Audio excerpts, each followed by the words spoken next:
마하깔라 장로와 환속한 쫄라깔라. 부처님께서 세타위야에 계실 때 마하깔라와 쫄라깔라와 관련해서 계송 7, 8번을 설하셨다. 마하깔라, 마찌마깔라, 쫄라깔라 삼형제가 세타위야에 살고 있었다. 장남 마하깔라와 막내 쫄라깔라는 여러 지역으로 500대의 수레의 상품을 싣고 돌아다니며 장사를 하였다. 어느 날 두 형제가 여러 가지 다양한 상품을 500대의 수레에 싣고 사와띠로 향하다가 세타위야와 제타와나 사이에서 수레를 멈추고 쉬고 있었다. 초저녁이 되었을 때 마하깔라는 사와띠에 거주하는 신도들이 향과 화환을 손에 들고 법문을 들으러 가는 것을 보았다. 어디로 가시는 겁니까? 신도들이 부처님께 법문을 들으러 간다는 말을 듣고 마하깔라는 생각했다. 나도 그들을 따라 법문을 들으러 가야겠다. 마하깔라는 막내에게 말했다. 아우야, 나는 부처님께 가서 법문을 듣고 올 테니 수레를 잘 지키고 있거라. 그는 신도들과 함께 부처님께 가서 삼배를 드리고 대중들의 맨 뒤에 앉았다.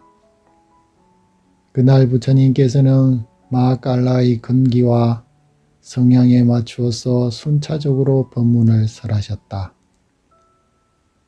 괴로움의 모임에 관한 경과 여러 다른 경들을 인용하면서 감각적 욕망의 허물과 저열함, 감각적 욕망에서 벗어났을 때의 이로움에 대해 설하셨다. 마하깔라는 법문을 듣고 생각했다. 사람들이 저승으로 갈 때 모든 것을 남기고 떠난다. 재산과 친척도 따라가지 않는다. 내가 왜 가정생활을 계속해야 하는가? 나는 출가하여 진리를 구해야겠다. 법문이 끝나고 모인 사람들이 부처님께 예배드리고 떠났을 때 그는 부처님께 다가가서 출가를 요청했다. 그대의 출가를 알려야 할 가족은 없는가? 부처님이시여, 막내 동생이 있습니다. 그에게 가서 출가를 알리도록 하여라. 부처님이시여, 그렇게 하겠습니다.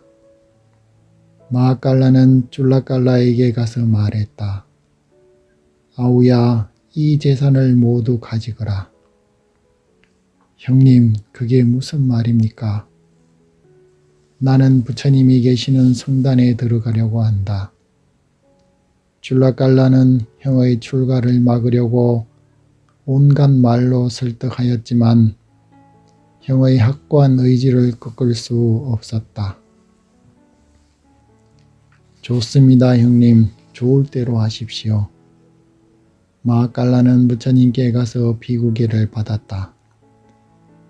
쫄라깔라는 시간이 좀 지나면 형을 데리고 세속으로 돌아가겠다라는 생각으로 형을 따라가 비구가 되었다. 마하깔라는 비구가 된 뒤에 부처님께 나아가 여쭈었다. 부처님이시여, 이 성단에는 얼마나 많은 의무가 있습니까? 부처님께서는 교학을 배우는 것과 수행하는 것, 두 가지 의무가 있다고 알려주었다. 부처님이시여, 저는 나이가 들어서 출가했기 때문에 교학을 배우기에는 너무 늦었습니다. 저는 바로 수행으로 들어가겠습니다.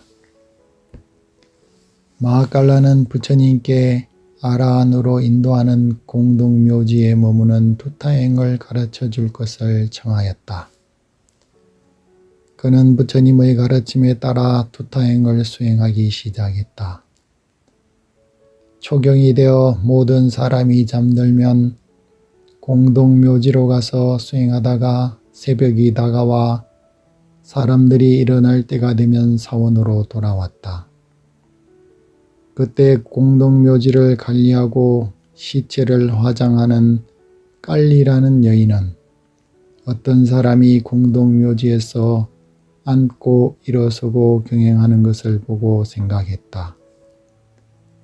한밤중에 이 무시무시한 곳에 오는 사람은 도대체 누구인가? 가서 알아보아야겠다. 그때는 너무 어둠이 짙어서 상대를 알아볼 수 없었다. 그녀는 공동묘지의 헛간에 가서 횃불을 준비하고 아들과 딸을 데리고 공동묘지에 몸을 숨기고 기다렸다. 스님이 다가오자 그녀는 스님에게 다가가 삼배를 올리고 물었다. 스님께서 이곳에 머무십니까? 그렇습니다. 제가 자요. 스님, 공동묘지에 머물려면 지켜야 할 규칙이 있습니다. 제가 말씀드리는 규칙을 지킬 의향이 있습니까? 무엇을 지켜야 합니까? 스님, 공동묘지에 머무는 두타행을 하는 사람은 사원의 수석장로와 마을 촌장과 묘지기에게 공동묘지에 머무는 두타행을 한다고 이야기해야 합니다. 왜 이야기해야 합니까? 물건을 훔친 도둑이나 강도들이 주인이 추격해 오면 흔히 공동묘지로 도망쳐와서 작물을 숨기곤 합니다. 그때 주인은 공동묘지에 거주하는 사람을 도둑이나 강도로 오인하여 해를 끼칠 수 있습니다. 이때 우리가 이 스님은 얼마 기간 동안 이곳에서 공동묘지 두타행을 수행하는 스님이고 도둑이 아닙니다 라고 말해줌으로써 불상사를 피할 수 있습니다. 그래서 제가 말씀드렸던 세 사람에게 두타행을 한다고 이야기해야 하는 것입니다. 제가 해야 할 일이 또 있습니까? 스님, 공동묘지에 머무는 동안에는 귀신이 좋아하는 생선, 고기를 가져와서는 안 되고 정력이 넘치게 하여 음욕을 돋우는 우유, 기름, 설탕, 깻가루, 콩밥을 먹어서는 안 됩니다. 날이 셀 때까지 잠을 자서는 안 됩니다. 나태하거나 게으름을 피워서도 안 됩니다. 강한 결심과 강한 의지력으로 분투 노력해야 하고 수행하는 흉내나 내면서 속여서는 안 됩니다. 저녁에 모든 사람이 잠이 들 때 사원을 떠나 여기에 와서 수행하다가 사람들이 일어나기 전 새벽에 사원으로 돌아가야 합니다. 스님께서 이 공동묘지에서 거주하는 동안 비구의 의무를 완성하고 죽는다면 그래서 사람들이 스님의 시체를 가져오면 제가 장작더미 위에 스님의 시체를 얹어 놓고 향과 화환으로 시체를 장식하고 삼배를 올리고 장례식을 치를 것입니다. 만약 스님께서 비구의 의무를 완성하지 못하고 죽는다면 장작더미에 불을 붙이고 스님의 시체를 끌고 가서 도끼로 찍어 조각내어 불 속에 던져 넣고 화장할 것입니다. 좋으실 대로 하십시오. 그건 그렇고 그대가 보기에 수행주의제에 어울리는 물질이라고 생각되는 시체가 있다면 저에게 알려주십시오. 그녀는 그렇게 하겠노라고 스님에게 약속했다. 마하깔라는 자기가 의도한 대로 공동묘지에서의 수행을 계속했다. 하지만 줄라깔라는 출가할 때부터 수행할 의도가 전혀 없이 비구가 되었기 때문에 항상 가정을 꾸리고 세속에서 살아갈 생각만 하며 시간을 보냈다. 그는 아내와 자식이 생각날 때마다 우리 형은 참으로 어렵고 힘든 수행을 하고 있구나 라고 생각했다. 어느 날 한 여인이 갑자기 병에 걸리더니 그날 저녁 큰 고통 없이 급사하고 말았다. 저녁에 친척들과 친구들이 시체와 화장용 장작더미와 기름과 그 밖에 필요한 물건을 들고 공동묘지에 와서 묘지기에게 말했다. 이 시체를 화장해 주시오. 그들은 묘지기 여인에게 충분히 살해한 후 되돌아갔다. 여인은 시체의 옷을 벗기고 죽은 지 얼마 되지 않아 아름다운 피부를 지닌 황금빛 시체를 자세히 살피고서 생각했다. 이 시체는 수행 주제에 적합할 것 같으니 스님에게 보여주어야겠다. 그녀는 스님에게 가서 합장하고 말했다. 스님, 아주 훌륭한 수행 주제가 있습니다. 오셔서 살펴보시기 바랍니다. 스님은 가서 시체를 덮고 있는 천을 벗기고 발바닥에서 머리털까지 자세히 살펴보고 말했다. 이 아름다운 황금빛 시체를 불 속에 던져놓고 불길이 이 시체를 태우기 시작하면 곧바로 나에게 알려주시오. 그리고는 자기 자리로 돌아가서 앉았다. 묘지기 여인은 불이 시체에 닿기 시작하자 스님에게 알렸다. 스님이 와서 시체가 불에 타는 것을 관찰하기 시작했다. 불길이 시체에 닿자 황금빛 피부는 얼룩덜룩한 암소 가죽처럼 변했다. 발은 삐져나와 축 늘어지고 팔은 뒤로 뒤틀리며 돌아갔다.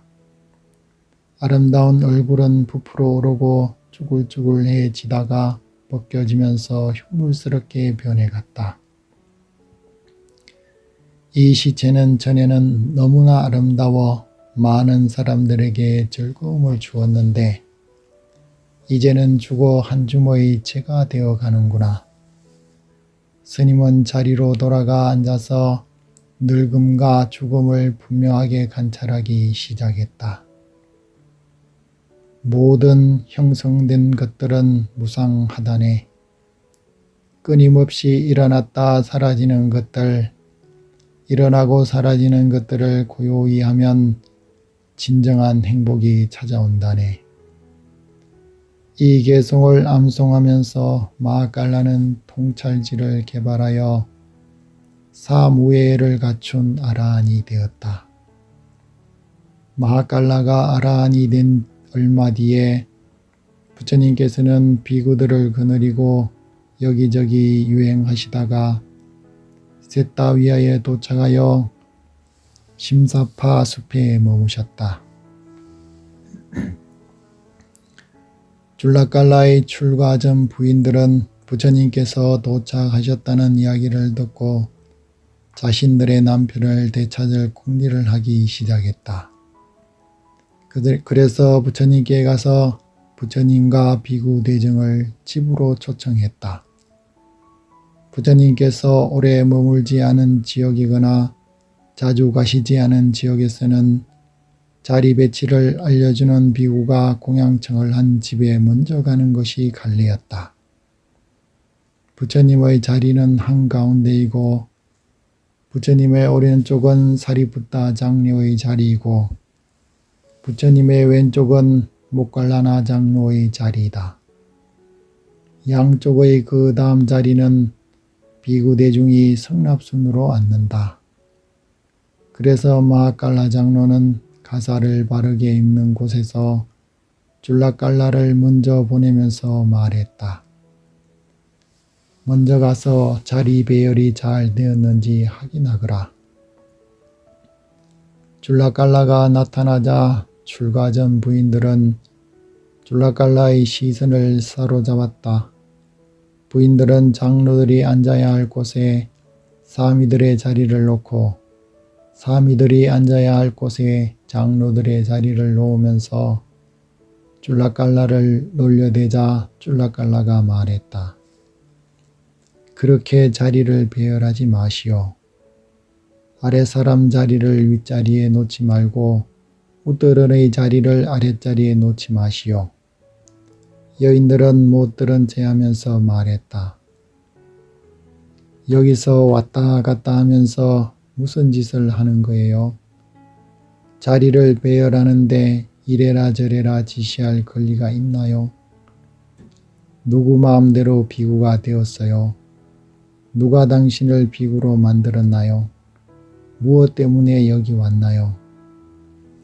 여인들은 그의 옷가사와 아랫가사를 찢어벗기고서 흰옷을 입히고 목에 화환을 씌우고 속인으로 만들어 놓고 말했다. 부처님께 가서 자리 준비가 다 됐다고 아뢰도록 하세요. 줄라깔라는 짧은 기간 동안 비구가 되었다가 한 안거도 지내기 전에 환속했기 때문에 환속에 대한 부끄러움이 없었다. 줄라깔라는 흰옷을 입고 속인의 모습으로 끄리낌 없이 부처님께 가서 삼배하고 부처님과 스님들을 모시고 돌아왔다. 비구대중들이 공양을 마치자 마하깔라의 출가 전 부인들도 자신의 남편을 되찾을 공리를 했다. 줄라깔라의 아내들은 자기 남편을 되찾았는데 우리도 남편을 되찾아야겠다. 그녀들은 다음날 부처님과 비구들에게 공양을 청했다. 그러나 이번에는 다른 비구가 자리를 배열하러 와서 여인들은 마하깔라를 당황스럽게 할 기회를 놓치고 말았다. 부처님과 스님들이 자리를 잡자 그녀들은 공양을 올렸다. 줄라깔라에게는 2 아내가 있었고 마지막깔라에게는 4명의 아내가 있었고 마하깔라에게는 8명의 아내가 있었다. 음식을 먹고 싶은 스님들은 자리에 앉아 먹기 시작하고 음식을 다 먹고 나가고 싶은 스님들은 일어나서 나갔다. 부처님께서 공양을 마치시자 여인들이 부처님께 말씀드렸다. 부처님이시여, 마하깔라 스님은 저희들에게 법문을 해 주어야 하니 부처님께서는 먼저 가십시오. 그렇게 하도록 하여라. 부처님은 비구들과 함께 먼저 떠났다. 부처님께서 마을 입구쯤 나갔을 때 비구들이 투덜거리기 시작했다. 부처님께서는 어떻게 일 처리를 하시는 거야? 의도적으로 하신 건가 아니면 알고도 모른 채 하시는 건가? 어제는 줄라깔라 스님이 자리 배치한다고 먼저 갔다가 환속하였지만 오늘은 다른 스님이 가는 바람에 아무 일도 일어나지 않아 다행이다 싶었는데 부처님께서는 마하깔라 비구를 뒤에 남게 하시다니 어떤 비구들은 다른 의견을 내놓았다. 마하깔라 스님은 계를 철저히 지키고 올곧은 분이시지 그분이 과연 출가 생활을 그만두고 환속할까? 부처님께서 이 말을 듣고 잠시 멈추어 서서 물으셨다. 비구들이여, 무슨 말을 하고 있느냐? 마하깔라와 줄라깔라가 같다고 생각하느냐? 부처님이시여, 같지 않다고 생각하지만 줄라깔라는 아내가 2인데 마하깔라 비구는 8이나 되니 그녀들이 합심해서 바지가랑이를 붙잡고 놓지 않으면 그도 어쩔 수 없지 않겠습니까? 비구들이여, 그렇게 말하지 마라. 줄라깔라는 끊임없이 감각적 쾌락을 추구하는 사람이다. 그는 현상을 아름답다 생각하고 대상의 마음이 휩쓸려 간다. 그는 마치 강기슭에 얕게 뿌리 내린 나무가 작은 홍수에도 휩쓸려 가는 것과 같다. 반면에 나의 아들 마하깔라는 현상을 아름답다고 보지 않으며 대상의 마음이 흔들리지 않아 마치 단단한 바위산과 같다. 부처님께서는 이렇게 말씀하시고 개송을 읊으셨다. 더러운 것을 아름답게 여기고 감각기관을 잘 단속하지 않고 객을스럽게 먹어대고 게으르고 노력하지 않는 이는 결국 악마에게 정복당한다. 거센 바람이 약한 나무를 쓰러뜨리듯이 아름다운 것을 헛것으로 여겨 끓이며 감각기관을 잘 단속하고 음식을 절제하고 믿음이 깊고 노력하는 이를 악마는 결코 정복할 수 없다. 바람이 바위산을 넘어뜨리지 못하듯이. 마하칼라의 이전의 아내들은 그를 둘러싸고 말했다. 누구 마음대로 배우가 되었어요. 이제 가정으로 되돌아오지 않겠어요. 그를 환속시키려고 온갖 감은 이슬로 유혹하면서 그녀들은 스님의 노란 가사를 벗기려고 했다.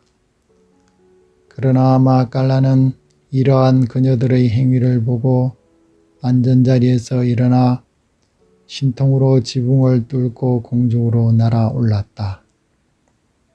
그는 부처님이 개송을 마칠 때 부처님의 황금빛 몸을 찬양하면서 공중에서 내려와 부처님 발 아래 엎드려 삼배를 드렸다.